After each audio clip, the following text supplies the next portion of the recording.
네, 산업보건의 최혜성입니다. 자, 산업간호 시작하도록 하겠습니다. 자, 이번에 요약의 특강이 여러분들의 파이널에 많은 도움이 되시길 바랍니다. 그래서 산업보건 간호에서는 2문제 정도 여러분들 준비를 하셔야 됩니다. 반드시 2문제 정도는 준비를 하셔야 되고, 자, 기출의 영역에 벗어나서 새롭게 기출 하나, 그 다음 새로운 버전 하나, 그렇게 이제 작년부터 출제가 되고 있기 때문에 새롭게 어디에서 나올 건지 이 시간에 파이널에 여러분들이 마무리를 하시기 바랍니다. 자, 보도록 하겠습니다. 자, 산업보건 우리가 이제 건강진단을 하게 되는 거고, 우리 그 건강진단에 5가지 볼 거고, 이 건강진단의 목적은 산업재해를 예방하게 되는 거죠. 질병의 조기 발견도 중요하고, 건강장애 조기 발견도 하는데 결국에는 우리가 이 산업장에서의 건강진단은 산업재해를 예방하기 위한 작업이라고 보시면 되겠습니다. 자, 산업보건에 대한 우리가 이제 보건조직 등이 있죠. 자, 이런 것들은 노동부가 있고, 그리고 근로복지공단 산재 처리하는 거, 자, 안전보건공단 같은 경우 산재 예방하려고 다니는 우리가 이제 그 공단으로 보시면 되고, 자, 새롭게 근로자 건강센터, 혹시라도 시험 문제 나오게 되면은 강추, 근로자 건강센터가 정답이 될 것입니다. 자, 보건관리자 선임 의무가 없는 50인 미만의 사업장의 산재가 우리나라 전체 90% 넘다라고 해도 과언이 아닐 정도로 산재가 굉장히 많이 발생을 하게 되는데, 왜 그러냐? 거기 보건관리자 선임 의무가 없습니다, 법적으로. 자, 그래서 50인 미만의 소규모 사업장의 근로자의 건강을 체계적으로 보고하고 지속적으로 관리하기 위해 산업재해 보상 기금으로 운영되는 근로자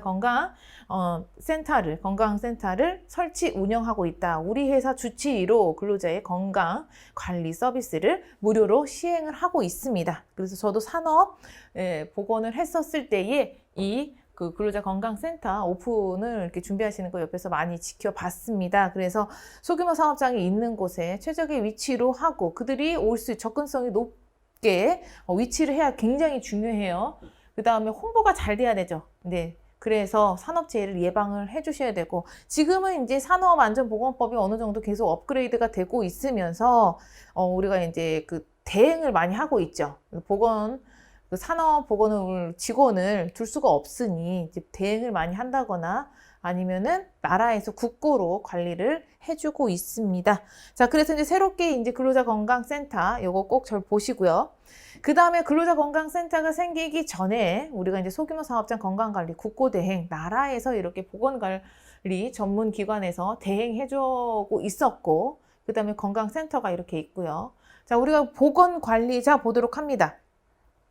이제 법령에 나와 있는 것들이고요. 이게 이제 의사, 간호사, 산업위생지도사, 산업위생관리기사, 대기분야 환경관리기사, 산업위생관리기사, 그 다음에 대기분야 환경관리 산업기사, 기타 관련 학과를 졸업생들이 있는데, 여러분들 제가 밴드에서 여러분들 만나죠? 네, 만납니다. 네, 가입을 하셨으면 좋겠습니다. 여러분들의 합격을 더 이제 주기 위한 제가 작업을 한 거기 때문에 계속 책을 쓰고요. 법령을 보다가요. 문득문득 떠오르고, 나 이거 교재에 없었는데, 이거 나올 수도 있겠다라고 하는 것들을 제가 거기다가 문제 퀴즈를 내요. 네, 그래서 생각날 때마다 올리긴 하지만, 여기에서 이제 보건관리자의 법령에 문제가 좀 있었습니다. 이게. 누가 보건관리자가 해야 되냐, 자격 요건에 대해서 퀴즈를 했었던 적이 있어요. 그거 우리가 밴드 가입해서 그거 우리가 다 확인하셨으면 좋겠고요. 다만 좀 아쉬웠던 건 뭐냐면, 밴드는 그때 당시에 가입되어 있는 사람들한테만 서비스가 이루어지더라고요. 그래서 그 뒤에 교수님 열어주세요. 제가 열 수 있는 방법을 잘 몰라서 그런지 열리지가 않아서 일단은 못 열어드리고 있으나 다음 주 화요일에 여러분들과 라이브 토크를 하시게 되면서 그때 더 상세하게 설명해 드리도록 하겠습니다.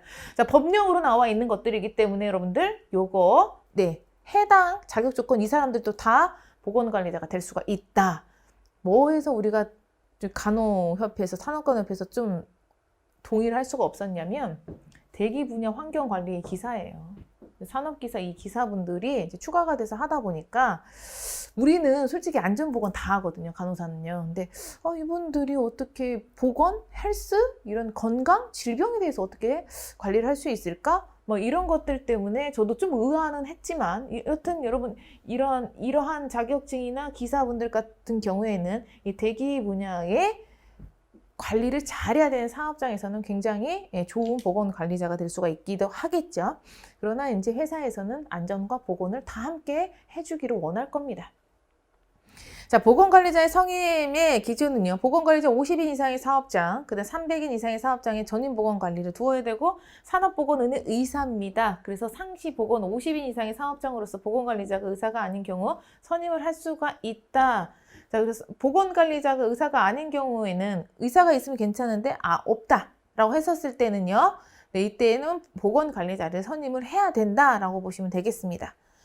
자, 보건관리자의 직무가 만약에 시험 문제에 나오겠죠? 자, 요거에 대해서 우리 학생들이 나한테 질문을 많이 물어봤었어요. 근데 수험생들한테는 질문을 받은 적은 없습니다만은, 이거는 우리가 이제 마치 보건교사처럼 그거 같이 생각하시면 돼요. 보건관리자가 뭔가를 다 할 것 같잖아요. 실제적으로 다 하고 있습니다만은 거의 메인은 사업주입니다. 사업주가 다 하셔야 돼요. 그래서 우리는 그 밑에 뭐만 들어있어?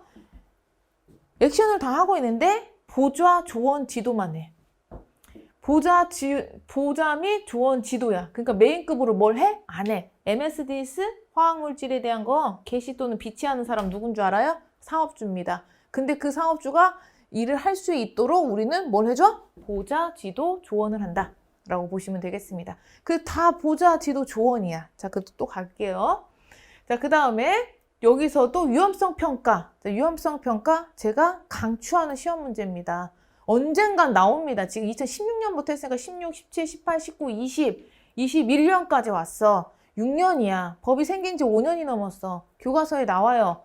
어느 교과서는 안 나와. 이거는 정말 산업 현장에 대해서 산업재해 활동이 우리나라 법이 어떻게 돌아가고 있는지 모르기 때문에 그래. 그러나 어떠한 출판사는 우리가 알고 있기 때문에 저는 현장에 있었던 간호사잖아요. 그래서 요거를 우리 학생들한테 알려줬어. 그래서 저는 이거를 시험 문제 냈습니다, 여러분들. 시험 문제 냈고 이거를 모의고사에도 출제를 했고 정말 이게 우리가 산업 현장에서 우리 간호사들이 지역사회 간호사들이 뭔가의 기업과하고 협력 체계를 이루어졌을 때 기본적인 이거는 알고 있어야 뭐가 통해요? 의사소통이 통하는 거야.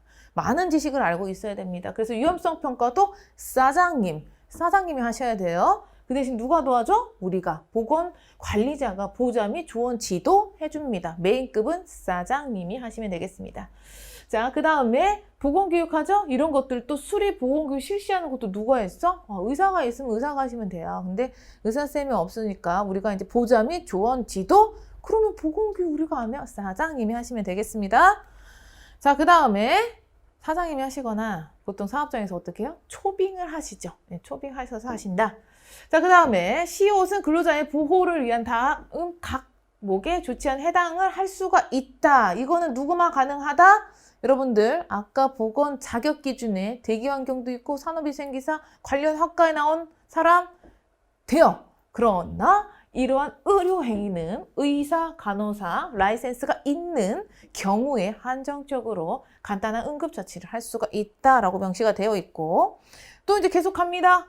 보좌 및 조언 지도합니다. 보좌 지도, 조치 건의, 보좌 지도, 근데 보좌 지도 또 나왔죠? 자, 그 다음에 업무 수행 기록을 유지를 하는 거. 이거 티귿 같은 경우에도 보좌 조언 지도를 계속하고 있고 업무 내용의 기록을 유지하는 거는 우리가 이제 열심히 우리가 그 건강상담, 뭐 기록지 이런 것들은 기록해 주시면 돼요. 그 밖에 작업 환경 관리에 관한 사항, 자료 이런 것들 있어요. 작업 환경 측정한 결과지 이런 것들 빛이 도와줄 수 있다라는 겁니다. 메인급으로 할 수가 있는 게 아까 나왔던 간단한 의료처치, 의료행위, 기록, 유지 이거는 우리 보건관리자가 할 수 있는데 다 뭐다? 네, 메인은 사장님이시고요. 그 사장님이 액션을 할 수 있도록 우리가 보좌 및 조언, 지도를 해드릴 수가 있다라는 겁니다. 자, 그 다음에 시험 문제에 수두룩하게 나왔던 건강진단이 되겠습니다. 자, 사무직은요 2년, 우리 간호사 대학병원 다니셔도 1년입니다. 자, 그 다음에 배치 전 건강검진 같은 경우는 우리 신규 간호사 대학병원에 합격했었을 때 또는 여튼 종합병원이든 무슨 병원이든 다 취직하기 전에 뭘 해요? 네, 건강진단 하시죠? 네, 건강검진 하십니다. 이거 건강진단 하시고 그 다음에 유해부서에 배치되는 자, 뭐 소음이나 화학물질 거기 가도 되는지 왜 그래요? 네, 산재 예방을 하기 위해서 그렇습니다. 적성 배치, 뭐 기초자료, 뭐 자료 축적을 위해서 하게 되는 거고 특수건강진단 같은 경우에는 제가 아까 말씀드렸던 소음, 유해, 물질이 배출되는 네, 그러한 특수야. 그 다음에 더불어 뭐가 있다? 네, 야간 작업이 들어가죠. 그 다음에 이것도 주기적으로 하셔야 되고요. 수시건강진단은 특수건강진단 하는 사업장에서 건강장애가 발생할 것 같으니 더 자주 하는 거고, 임시건강진단은 특수진단이 아니지만 여기는 해당이 될 것 같아. 소음이 너무 커 지나가다 보니까. 그래서 야, 일시적으로 빨리 해봐 니네 사업장. 뭐 나올 것 같아. 지방노동관서장이 명령하는 경우 해당이 되겠습니다. 자, 그 다음에 넘어갑니다. 건강관리 구분. 건강관리 구분은요, C, D가 나와 있죠? 시험 문제도 이렇게 나와 있고, 자, 여기에서 C 같은 경우에 우리가 요관찰자, D는 진단이죠? 진단을 받은 거. 그래서 C1, 2가 있는데 CN이 나왔네? 여기도 DN이 나왔네? 이게 무엇을 뜻하냐? 나이트를 뜻하는 거죠. 그래서 야간 작업 했었을 때에 네, 피해야 될 군을 우리가 건강관리 구분을 해 놓은 겁니다. 자, C1 같은 경우에 직업병 요관찰자, 그 다음 C2는 일반 질병 요관찰자, 이렇게 해서 시험 문제 많이 나오죠. 네, C1과 C2, 저 당연히 시험 문제 냈습니다. 모의고사에 냈어. 어떻게? 어렵게. 왜? 생각하라고. 당연히 C1, 2 이거 골라내라면 그냥 쉽잖아요. 근데 이러한 사례형으로 줘서 지금 이 A라는 근로자의 사례는 어쩌냐, B라는 사람은 어쩌냐, 잘 알맞게 짝지어진 것은 이렇게 해서 모의고사 출제를 했습니다. 조금 여러분들 중상으로 준비를 하셔야 돼요. 딸랑 여러분들 C1, C2 이거 맞을 수 있어요. 그 다음에 D1, D2 이거 일반 질병이잖아. 일반 질병은 뭐가 되겠어요? D2 같은 경우는 일반 질병이고 D1은 직업병의 유소견자잖아요. 일단은 병이 생긴 거잖아. 병이 생긴 거죠. 이런 것들을 다 구별할 수가 있어. 자, 그러면 직업병 유소견자로 매일 시험 문제 잘 나오는 건 뭐가 되겠다? 소음성 난청이 되겠고, 우리가 일반 질병은 고혈압, 당뇨, 심근경색, 뭐 뇌출혈 이런 것들도 해당이 돼요. 지금 뭐 산재의 소송에 들어서 이제 우리가 소송에 승소를 해주고 있는 상황이기 때문에 그렇습니다. 자, 근데 여기에서 이제 나이트 근무가 발암성 물질이다. 제가 그렇게 말씀을 많이 드렸잖아요. 그래서 저도 이거를 현장에서 발암성 물질이다. 우리 간호사들 이 백열등의 이 빛에 굉장히 많이 노출되어 있는 것도 발암성 물질이다. 그래서 나이트 근무하실 때는 좀 불 좀 꺼놓으시고, 이제 저희가 교육 가면 그래요. 그래서 좀 스테이션 뒤에 어두운데 좀 앉아 계시고, 어차피 불은 켜놔야 되는데 확 다 켜놓지 말고 뭐 몇 개 정도는 꺼놓으시고, 그렇게 좀 어두운 상태에서. 그러니까 조물주가 우리를 이렇게 밤과 낮의 생활을 만든 거는 다 바이오 리듬과 건강의 리듬이 있기 때문에 그렇게 만든 거예요. 그래서 우리 간호사들의 3교대로 인해서 굉장히 리듬이 굉장히 많이 깨지잖아요. 그래가지고 보통의 일반인들보다는 평균 수명이 한 10년 정도 더 적다고 하잖아요. 그런 것들도 이제 여러분들이 관리를 하시면 되겠습니다. 그래서 밤늦게까지 공부하는 거 좋지는 않습니다. 바이오 리듬과 여러분들의 컨디션을 체크를 해야 되니까 낮에는 공부를 하고 밤에는 수면을 취하도록 하세요. 자, 그 다음에 R은 제2차죠? 네, 의심이 되니까 다시 하세요고요. U의 2차 건강진단 대사님을 통보를 하고 30일로 변경됐어요. 수정해 주세요, 여러분들. 법령 바뀌었습니다. 30일로. 그럼 시험 문제 나오면 어떻게 해야 되나요? 네, 30일로 찾으시면 돼요. 30일. 이게 법령이 바뀌어서 그 책에 이제 뭐라고 하죠? 그 학교에서 배우는 텍스트북에 이게 바뀌어서 그 정오표가 날라온 경우는 정말 처음인 것 같아요. 정오표가 날라와가지고 이걸 갖다가 시험 문제 또 이렇게 내리시려나? 근데 본인들이 잘못해서 책을 잘못 만들었기 때문에 그래 느낌은 안 오지만 그냥 넘어가야 될 대목이지 않을까? 여하튼 여러분들 10일에서 30일로 변경하겠습니다. 자, 그 수정해 주시면 되겠습니다. 자, 그 다음에 U는 우리가 이제 10일로 해주시면 되죠. 10일로 변경해 주세요. 여기를 캡처를 해서 여러분들에게 보여주려고 하는 겁니다. 자, 야간은 법적으로 이렇게 나와 있어요. 산업안전보건법에 6개월 이상 야간 작업 근로자 10시 PM, 저녁에 10시 PM에 그 다음날 6시 AM까지 월 평균 60시간 이상 근무한 사람. 그러면 보통 보면 여러분들 8시간이지. 8시간, 8이죠? 그러면은 곱하기 60시간이니까는 8번을 근무를 해줘야 돼. 그렇죠? 자, 그 다음에 야간 작업이 6개월간 밤 12시부터 오전 5시까지 시간을 포함해서 계속되는 8시간 작업을 평균 4회 이상. 자, 그래서 하는 경우로서 제가 저기다가 간호사의 밤근무 나이트도 포함된다 이걸 해놨어요. 예, 포함이 됩니다. 포함이 돼. 그랬더니 간호사는 이 법을 만들었을 때 제외를 시키려고 하는 거예요. 니네 나이트 때 자잖아. 아니, 우리가 잠을 잤어요? 잠을 안 잤어요. 토끼는 될 때까지 우리 환자를 지켰습니다. 내가 이거 불 끄고 이런 것들도 얘기해드리잖아요. 근데 불을 켜고 그냥 환자를 그냥 그 야밤에도 다 자기 듀티에 자는 사람이 어딨어요? 그래서 우리 간호사들도 열심히 10시 PM부터 그 다음 6시 AM까지 계속 눈을 뜨고 환자를 지키고 있다. 그래서 간호사도 대상이 됩니다. 그래서 우리가 이제 이런 것들이 생활의 바이오 리듬이 깨지면서 발암성 물질로 작용을 하기 때문에 그래서 간호사들 어떤 암 많이 걸리잖아요. 유방암 많이 걸리시죠. 그 다음 위암 많이 걸리시죠. 생식기암 많이 걸리십니다. 이런 것들이 다 3교대에 영향이 없을 수가 없어요. 다 있다라고 연관성이 있다라고 보시면 되겠습니다. 그리고 우리 나이트 그러면 월 평균 4회 이상 하잖아요. 그렇죠? 4회 이상 합니다. 그래가지고 보통 4개, 저는 평균 한 6개 받았고 많을 때는 8개 받았던 것 같아요. 제가 임상이 있었을 때. 그렇기 때문에 이거에 해당되는 간호사들은 우리가 그 특수검진 해야 된다라고 보시면 되겠습니다. 자, 사후 관리 해야 됩니다. CD 나오는 경우 사후 관리를 해주셔서 산업재해 예방해 주셔야 되고요. 자, 그 다음에 가나, 다라, 사지선다형으로 시험 문제 굉장히 많이 나왔었죠? 자, 우리가 유소견자가 판정받았을 때 그 근로자가 현장에서 근무를 다시 할 수가 있느냐라는 업무적성 평가를 하게 되는 겁니다. 자, 그래서 가 같은 경우는 작업해도 돼요. 그 다음에 나는 우리가 보호구 착용하고 현재 작업 가능합니다. 다는 건강장애가 우려돼서 한시적으로 현재 작업을 할 수가 없다. 그러면은 뭘 하면 되겠어? 지금 현재 있는 문제를 해결한 후에 작업을 복귀를 하시면 돼요. 작업 복귀를 하시면 된다. 그 다음에 라는 하면 안 돼요. 너무나 많이 아픈 상황인 거죠. 자, 그러면 1, 2, 3, 4 만약에 시험 문제 나온다 된다면 어떻게 될까? 나 아니면 다. 이게 적합할 것 같아요. 보호구 착용해서 어쩔 수 없이 일을 해야 되잖아. 그렇죠? 그 다음에 다는 지금 현재는 완벽하게 요양을 다 끝난 다음에 복귀를 시켜야죠. 다행히 경제활동하고 사회활동 해야 되니까. 라는 너무 극단적이다. 제 판단에서는 그렇습니다. 자, 그래서 가나, 다라 공부한다.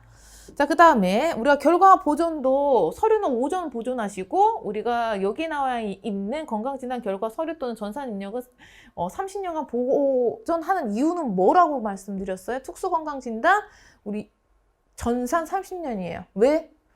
예, 지금 현재의 문제가 발생하지 않습니다. 소음이나 그 다음에 유해물질에 노출되어 있는 사업장에서 이게 누적되고 얼마 뒤에 몇십 년 뒤에 발암성 물질로 작용을 하기 때문에 3, 40년 이후에 문제가 생기게 되는 거죠. 이따가 우리가 이제 중금속 중독할 때 제가 알려드릴 건데 우리가 이제 7, 80년에 엄청나게 급속도로 산업혁명이 일어났단 말이에요. 산업활동을 통해서 노출이 엄청나게 근로자들이 됐겠죠. 이제 3, 40년이 흘렀습니다. 그렇죠? 그러면서 생겨나는 게 직업성 암 등이 굉장히 많이 발생을 해요. 자, 그러한 중금속 새롭게 등장하는 것도 보시고 그래서 그런 것들을 추적 관찰, 마치 코호트 조사 이런 것들을 하기 위해서 전산에 30년 보존해라. 그 뒤에 정말 이 발암성 물질로 작용해서 근로자가 그 건강장애가 발생했는지 하나의 산업재해 처리하는 기준이 될 수가 있습니다. 그래서 반드시 보존한다. 자, 그 다음에 우리가 관련성 질환의 예방관리, 작업 관련성이에요. 근골격계 질환 같은 경우는 산업재해 1등입니다. 1등이어서 우리가 시험 문제에 나올 수 있는 또는 이 정의에 또는 근골격계 질환이 정답이 되는 경우가 있고 자, 이거는 부적절한 작업 자세도 있지만은요 반복적인 동작을 많이 한다라고 보시면 되겠습니다. 그러면은 이런 반복적인 동작을 계속 해야 되는 상황이면 어떠한 자세로? 올바른 자세로 물건을 이동하거나 물건을 들거나 업무에 임하시면 됩니다. 그게 바로 대처 방법이 되겠습니다. 자, 근골격계 질환의 발생 원인은 반복이라고 그랬죠? 자세 올바르지 못했어요. 그 다음에 스트레스와 진동, 비직업성 요인과 정신사회적인 요인 뭐 이런 것들이 발생을 할 수가 있다라고 봤고 치료와 예후 또 나와 있고요. 그 다음에 우리가 예방대책, 반복성에 대한 거 결국에는 올바른 자세를 그 다음에 스트레스 관리를 이러한 것 등을 우리가 개선을 시켜주시면 되겠습니다. 자, 그 다음에 요통은요, 전 인구 다 있죠? 네, 다 발생을 하고 있고, 예방법, 올바른 자세와 작업, 활동을, 원리를 습득을 하시면 되고, 네, 저번에 VDT 증후군 시험 문제 나왔어요. 네, 우리가 좌식 작업이기 때문에 척추의 정상 유추 망곡을 유지하기가 힘들자. 자, S라인 만드세요, 여러분들. 지금 S라인 만드세요. 지금의 자세가 삐그덕거리고 있었죠? 의자가 저렇게 괜히 이렇게 S라인으로 나온 게 아닙니다. 자, 이 강의를 들으시는 분들, 자, 허리를 쭉 놓고, 자, 어깨를 펴시고, 어깨를 한번 돌려주셔야 되겠습니다. 그래야 척추가 딱 쓰고, 회복적인 자세 어떻게? 뭐, 뻔뻔한 자세로 허리에 축 넣은 다음에, 네, 그대로 앉으셔서 수강을 하시면 되겠습니다. 그게 VDT 증후군의 첫 번째, 올바르지 않은 자세, 척추의 정상 요추 망곡을 유지하기가 힘들게 만들어버리게 되는 거죠. 그래서 요것도 예방을 하셔야 되는 이유가 뭐냐면 현대의 병이잖아요. 네, 컴퓨터 앞에서 굉장히 많이 앉아 있는다. 지금 과거에는 이렇게 뭐 현장에서 강의를 들었다고 한다면 지금은 어떻게 되겠습니까? 코로나 때문에 더 못 나와요. 지금 갈수록 더 심각해지고 있잖아요. 그래서 지금은 가정에서 듣고 있기 때문에 가정은 더 어떻게 나태해질 수가 있고 자세가 흐트러질 수가 있습니다. 지금 또 흐트러졌어요, 여러분들. 자, 그래가지고 다시 네, 자세를 긴장을 가지고 한다.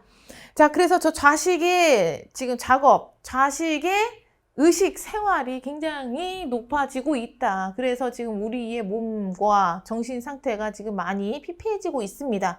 그리고 거북목이 많이 발생을 하고 있죠. 2번에 거북목 뭐 이러고 쳐다봐 이러고 이게 바로 모니터링 보려고 이렇게 빼고 있잖아요. 다시금 여러분들 모니터를 보려고 저를 보고 있기 때문에 네, 목 풀어줘야 돼. 목 풀어줘야 돼. 목에 있는 근육을 풀어줘야 머리의 회전과 모든 신진대사가 활발하게 될 수가 있습니다. 자, 그 다음에요. 제가 한 거는 하나 넣는 거는 감정노동입니다. 정답이 감정노동이 될 것이다 라고 예측을 하는 겁니다.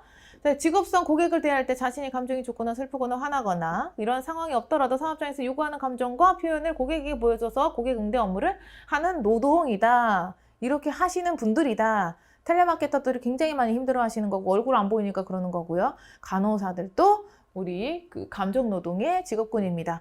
굉장히 많은 직업군들이 있습니다. 그 직업군들에서 간호사 몇 등일 것 같아요? 뭐 1등이요, 2등이요, 막 이럴 수도 있잖아요. 근데 그 많은 것 중에 한 20등, 네, 20위 정도 돼요. 그러면 도대체 얼마나 많은 직업등이 있다라는 거예요? 얼마나 많은 직업등이 있다라기보다는 정말 많은 사람들이 감정노동의 대상이구나 라고 생각을 하시면 돼요. 그래서 여러분들이 감정노동에 대해서 이런 거 대체 캠페인 이런 것들도 이제 일선에 나가셔서 많이 도와주시기 바랍니다. 자, 그 다음에 유해 환경인자별로입니다. 이제 작업성은 끝났습니다. 자, 유해 환경인자별로 진폐증. 자, 지금 분진이다. 네, 분진 동그라미. 네, 분진입니다. 핵심 키워드입니다. 얘 나오면 찍으시면 되고요. 결절 형성이 극심하지 않으면 자각 증상이 없어서 그냥 지나갑니다. 자, 분진 예방하려면 어떻게 하시면 좋겠습니까? 네, 마스크 쓰셔야 됩니다. 그것도 그냥 면 마스크 쓴다? 틀렸죠? 무슨 마스크? 우리가 분진 방지 시설 뭐 설치를 하셔도 돼요. 이렇게 뭐 후드를 크게 해갖고 쭉 뽑아서 나가는 기계를 설치하는 경우도 있는데 개인적으로 관리하시기에는 마스크, 방진 마스크 꼭 쓰셔야 됩니다. 필터링 되는 거 꼭 쓰셨으면 좋겠고 작업 시간, 뭐 작업 자세, 호흡기가 있는 사람들의 작업을 다시 배치를 해주시면 되고요. 그리고 이제 건강진단을 정기적으로 실시를 해주시면 되고 자, 소음은 듣기 싫은 소리, 그러나 나의 소리는 굉장히 듣기 좋다. 네, 그렇게 들어주시면 되겠죠? 네, 제가 그냥 재밌게 하자. 이제 그런 음향이다라고 보시면 되겠습니다. 듣기 싫은 소리는 소음이다. 강의가 듣기가 싫다. 그러면 저는 소음을 유발하는 사람이기 때문에 반성을 해야 되겠죠. 자, 그러나 지금 수업은 굉장히 듣기가 좋다. 자, 소음의 허용 기준을 지키셔야 됩니다. 자, 소음에 부분적으로 차단하시고 보호구 귀마개 귀덮개 쓰셔야 되고요. 그런 것들이 바로 다 뭐다? 네, 청력 보호구가 되겠습니다. 청력 보호구, 그 다음에 청력 검사 실시해 주시면 되고요. 자, 그 다음에 중금속 중독으로라서 나비 시험 문제에 나오는 경우도 있었어요. 그리고 이 나비 국가고시 2번 문제의 시험 문제입니다. 시험 문제. 그럼 뭘 나오냐, 여러분들? 핵심 키워드만 보면 되겠지. 뭐 축전지 이런 것들 뭐 나오진 않아. 자, 호흡기로 침입이 대부분이야. 내가 뭐라고 했지? 납땜인 인도 찌 하면은 연무가 이렇게 나면서 내가 코로 쑥 들어간다. 그래서 항상 포타블로 된 기계로 된 청소기 같은 엄청 큰 청소기 같은 그 후드, 국수배기를 여기다 이렇게 해놔야 돼. 찡 해서 연기가 쭉 났을 때 걔를 쭉 빨아가야지 내 코로 다 마시면 안 되잖아. 그렇죠? 네, 이런 것들이 호흡기 침입이 대부분이기 때문에 마스크 잘 쓰고 하셔야 되는데 답답하니까 안 쓰시겠지. 지금은 코로나 때문에 어쩔 수 없이 쓰시지만 이 현장에 있으신 근로자들은 쓰셔야 됩니다. 자, 이거고요. 손과 소화기로 침입을 해. 왜? 찡 하고 묻어 있어. 그 다음에 그 묻어 있는 거 세척도 안 하고 어떻게 해? 먹어. 그러니까 속으로도 다 들어가게 되는 겁니다. 그래서 발생하는 게 뭐다? 손과 이걸 해서 먹었어. 예, 니은이 국가고시 시험 문제로 나왔던 겁니다. 구강의 치음부의 암청색회 이렇게 변화됐어요. 변화됐어. 잇눈이 변화가 발생이 됐어. 자, 그 다음에 대표적인 거는 혈관 수축, 빈혈로 피부가 창백하고요. 소변 중에 우리가 커프로폴피린이 검출이 되는 겁니다. 혈색소량이 저하가 됐다? 그럼 뭐로 이어진다? 우리가 빈혈로 이어진다라고 보시면 되겠습니다. 예방관리, 자, 여기 섭취할 때 개인위생 철저히 하셔야 됩니다. 보호구 쓰시고요. 건강진단 잘 하시면 되겠습니다. 자, 수은 중독도 우리가 많이 나왔었던 거죠. 산재의 드라마가 있었을 때 이 수은 중독으로 환자가 사망을 했습니다. 저는 나올 줄 알았는데 안 나왔었어요. 자, 그때의 기억을 떠올린 누군가의 출제가 지연이 들어가게 된다 하면, 자, 수은은요, 취급을 하는 작업을 할 때 바닥에 흐트러진 수은방울이 증발해서 중독 발생 가능하다. 우리 지금은 전자 이런 걸 많이 전자체온기를 많이 있지만 저 학교에서 실습 나갔을 때 학교에서 일괄적으로 유리 막대 우리 체온기를 줬거든요. 자, 한번 흔들고 깨먹죠? 네, 깨먹어요. 그렇게 자주 깨먹으면 깨는 건 좋아요. 근데 그 안에 있는 수은이 막 돌아다녀. 그래서 그 수은 막 담으려고 막 쫓아다니고 막 이랬던 기억이 있습니다. 그 수은요, 잘 처리하셔야 돼요. 안 되면 어떻게 된다고? 증발돼서 저렇게 중독이 발생하게 되는데 어떠한 중독? 네, 3대 증상, 구내염, 근육진전, 정신증상이 나타나요. 근육에 진전이 생겨서 근육에 힘이 안 들어가. 그러니까 뭔가를 물건을 잡아도 놓치게 되고 내가 그때 지하철에서 열심히 살으려고 아그리고 막 이렇게 잡았음에도 불구하고 놓쳐지는 현상의 그 드라마 생각하시면 돼요. 그렇게 해서 이러한 3대 증상이 발생을 한다. 자, 예방관리는 중독 시에 우유와 달걀 이거 먹으시면 되고요. 그 다음에 유세척은 함부로 하시면 안 됩니다. 의사가 처방을 내시게 되면 200에서 300 정도 바로 병원에 가셔야 되겠죠. 카드뮴 중독 같은 경우에는 우리가 이거 어디서 카드뮴 제가 이거 이야기를 해드리잖아요. 수은 이런 것들 다 일본의 방수 이 필터 하지 않고 물을 버렸어요. 그럼 거기는 물고기가 다 먹었을 거 아니에요, 카드뮴을? 그럼 그 카드뮴을 먹은 물고기를 누가 먹어? 우리가 먹겠죠. 그러면서 역사적으로 봤었을 때는 어른 아이가 갑자기 픽픽픽 쓰러지더래요. 그랬더니 알고 봤더니 카드뮴의 중독이다. 보행이 잘 되지 않는다. 그럼 여러분들 뭘 먼저 의심해요? 뼈가 이상이 있나? 그렇게 생각을 하겠죠. 그렇죠. 골격계 생각하셔야 됩니다. 그래서 카드뮴의 핵심 키워드는 여러분들 이러한 침입 경로가 나와 있지만 증상 보시고 가시겠습니다. 급성 중독은 이렇습니다. 근데 시험 문제 뭐가 많이 나와요? 뼈의 통증, 그 다음에 골연화증, 골다공증, 골격계 장애 증상이 나타나는 중금속은 뭐냐? 그러면 뭘 찍어야 되겠어? 카드뮴 찍으시면 됩니다. 자, 예방관리 농도 지키시고요. 보호구하고 개인위생 철저. 자, 직장 내 음식 섭취와 흡연을 절대 금지를 하시고 개인위생 철저히 하시면 되겠습니다. 자, 유기용제입니다. 이거 유기용제 화학물질이라고 보시면 돼요. 화학물질은 다른 물질하고 이렇게 융화를 하려고 하지 않아요. 마치 물 위에 기름 떠 있는 듯 그렇게 생각을 하시면 되겠습니다. 그만큼 그것을 희석시키는데도 굉장히 오랜 시간이 걸리게 되고요. 그만큼 우리 몸에 들어가도 굉장히 따로 놀겠죠? 흡수가 안 되고 그러면서 발암성 물질로 작용을 할 수가 있는 겁니다.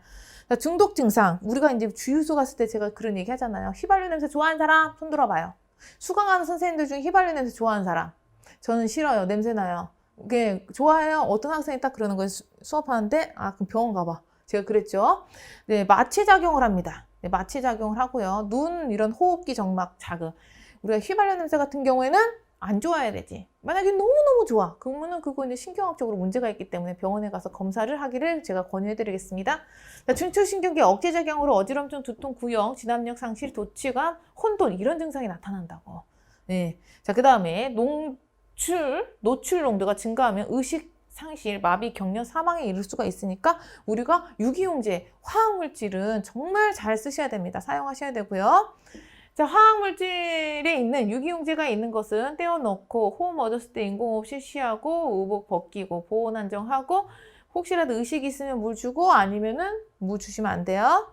자, 그 다음에 크롬 중독을 보도록 합니다. 149페이지. 크롬은 관연증을 일으킨다. 자, 크롬 같은 경우에는 이게 마셔요. 그러다 보니까 코, 폐, 위장, 점막에 병변을 일으킵니다. 점막의 병변. 그럼 이 점막 코팅해주면 되겠죠. 그래서 뭘 해줘? 비중격 천공이 발생을 하기 때문에 뻥 뚫리는 천공이 발생을 해. 그럼 예방은 어떻게 해줘야 되겠어요? 점막을 보호해주는 뭘 발라줄까? 바세린 발라주시면 돼요. 자, 크롬 시험 문제 나올 때 어떤 것 유념 있게 여러분들 더 보셔야 되냐면요. 크롬 먹었을 때 응급조치 우유나 환원제인 비타민 C를 섭취를 해. 이런 것도 좋아요. 자, 그 다음에 이 고무. 고무 암기하세요. 고무된 장갑, 장화, 앞치마. 뭐야? 닿지 않도록 우리 바깥에서부터 우리 몸을 전체 다 코팅해버리는 거야. 뭘로? 고무로. 자, 그거에 대한 관련이 있는 중금속은 뭐냐라고 하면은 우리가 비중격 천공이나 비중격 과세린 안 나와도 요거 찍으시면 돼요. 다음 중금속의 크롬의 관리 방법은 뭐냐라고 물어보시게 되면 이 고무 얘기 나온다. 고무, 크롬 이렇게 암기를 좀 하시면 되겠습니다. 비중격 점막에다가 바셀린 발라서 흡수되지 않도록 도와준다. 자, 베릴륨 중독 제가 말씀드린 게 7, 80년도에 상업혁명에 굉장히 많이 발생을 하게 되면서 네, 지금에서야 30년 보존을 했던 결과지를 봤었을 때 지금에서야 암이 많이 발생을 하고 있습니다, 여러분들. 그래도 오장육부가 문제가 생기는 사태가 벌어지게 되고요. 5년에서 10년 이후에 발생한다고 했잖아요. 유가종성 변화야. 결국엔 조직이 어떻게 됐어요? 암성으로 변화가 된다라는 것을 의미를 하겠죠. 자, 노출 중단하셔야 됩니다. 만성질환이기 때문에 조기 진단 예방 굉장히 중요하고요. 관리하셔야 되겠습니다. 예방관리 나와 있고 역시나 장비, 자기가 가지고 있는 보호구 잘 쓰셔야 됩니다. 여러분들 힘들어도 현장에 있으신 분들은 힘들어도 잘 쓸 수 있도록 이 강의를 들으신 여러분들이 가셔서 설명을 잘 해주시면 되겠습니다. 진동은 두두두두 우리 진동을 느끼는 거죠. 전신 진동을 하는 거는 배를 타고 다니거나 비행기를 타고 다니거나 이런 것들에 전신에 우리 전파되는 것을 말을 하게 되는 거고 그 다음에 이것에 대한 장애, 장애는 뭐 교통기관의 승무원과 중기, 운전공 이런 분들이 되겠죠? 자, 그래서 뭐가 발생해? 혈관의 수축, 혈압 상승, 맥박 증가 이런 것들의 증상들이 나타나요. 다만 시험 문제 뭐가 나와? 국소 진동에 대한 레이노이드 증상이 되겠습니다. 레이노이드 증상이고요. 이건 뭐다? 손과 발의 특정 부위에 전파되는 거야. 전신 중독은 내가 다 떨리기 때문에 배 타고 다니면 전신이 다 떨리잖아요. 그런데 여기에서는 국소죠. 국소만 더 특이하게 막 떨리는 거야. 전신이 다 떨리긴 할 겁니다만은 특이하게 거기만. 그래서 제가 병타기, 차감기, 연마기, 자동톱 이런 것들로 예시를 들어줬죠. 아스팔트 다 뒤집을 때 뭘 써요? 두두두두두두. 여러분들 길 가실 때 그런 분들 한 번쯤 보지 않으셨어요? 이런 드드드드 했었을 때에 손에 막 이렇게 전율이 이어질 거 아니야. 그러면은 손에 이런 관절 마디마디 이 관절 마디마디가 어떻게 되겠어요? 다 이탈돼 미묘하게 조금씩 틀어져. 그러다 보니까는 이런 감각마비나 간헐적인 손의 창배, 청색증, 아파, 저려, 그래 냉감 이런 것들이 발생이 되는 레이노이드 증후군이 발생을 할 수가 있다. 그래서 국소진동이 여러분들 시험 문제에 많이 나오고 그리고 레드핑거, 화이트핑거 창백하다. 이 창백해서 거의 죽은 손같이 생겼다라고 이렇게 봤고요. 그 다음에 보온 따뜻하게 해줘야 돼. 춥잖아. 그렇지. 그 다음에 금연도 해야 돼. 금연 왜 해야 된다고? 금연을 하게 되면 말초신경 수축돼서 더 순환이 안 돼서 더 차가워져요. 그래서 금연을 해야 된다. 자, 그래서 진동장애, 진동장애 정신, 그다음 국소, 이 대책이 나와 있죠? 대책 보시면 되고요.